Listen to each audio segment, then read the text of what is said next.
Assalamualaikum warahmatullahi wabarakatuh. Halo teman-teman, saya Lida Aprilia dengan NIM 203200177 dari Prodi Manajemen Pendidikan Islam UIN Sultan Taha Saifuddin Jambi.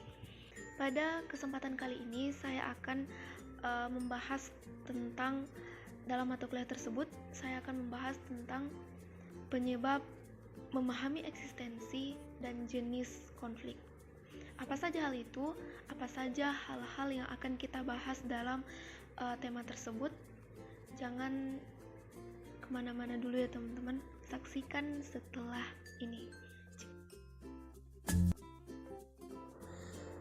Dalam kehidupan manusia, tentu kita tidak terlepas dari yang namanya sebuah konflik, baik di dunia kerja, di dunia pendidikan, kehidupan bermasyarakat, dan lain sebagainya. Dalam Kamus Besar Bahasa Indonesia, konflik didefinisikan sebagai percekcokan, perselisihan, ataupun pertentangan.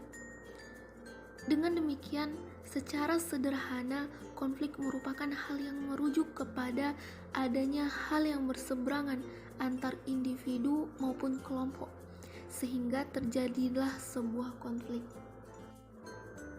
Ada beberapa faktor penyebab konflik menurut Sujono Sukanto. Yang pertama yaitu perbedaan antar individu. Sebagai makhluk individu, manusia memiliki karakter yang khas dengan corak kepribadiannya masing-masing. Pada saat interaksi berlangsung, individu akan mengalami proses adaptasi dan bisa saja pertentangan terjadi dengan individu lainnya. Kemudian faktor yang kedua yaitu perbedaan budaya. Kebudayaan seringkali dianggap sebagai sebuah ideologi, sehingga memicu terjadinya konflik, dan kebudayaan sendiri menganggap lebih tinggi dari kebudayaan orang lain, maka dari hal itu akan terjadinya sebuah konflik. Adapun faktor yang ketiga yaitu perbedaan kepentingan. Dalam memenuhi kebutuhan hidup, manusia memiliki kebutuhan yang berbeda-beda.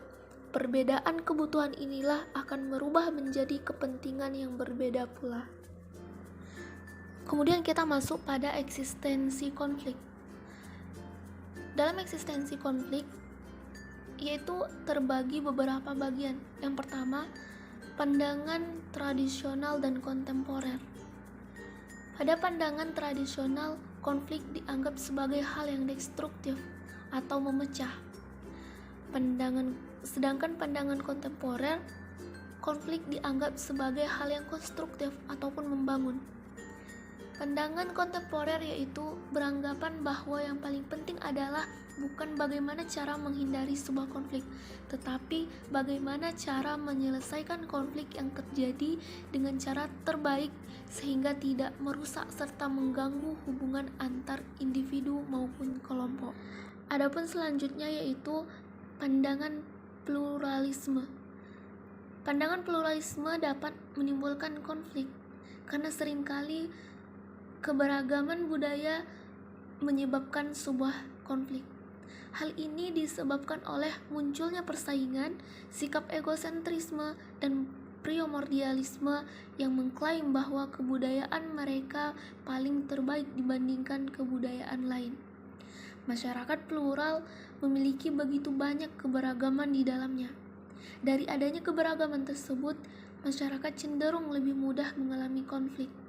Konflik tersebut dapat terjadi karena kesalahpahaman dan kurangnya toleransi di masyarakat. Kemudian yang terakhir yaitu jenis-jenis konflik. Ada beberapa jenis konflik yang sering terjadi di masyarakat. Yang pertama yaitu berdasarkan sifatnya. Kemudian yang kedua, berdasarkan posisi pelaku yang berkonflik. Dan yang ketiga, berdasarkan sifat pelaku yang berkonflik. Adapun yang keempat, berdasarkan konsentrasi aktivitas manusia di dalam masyarakat.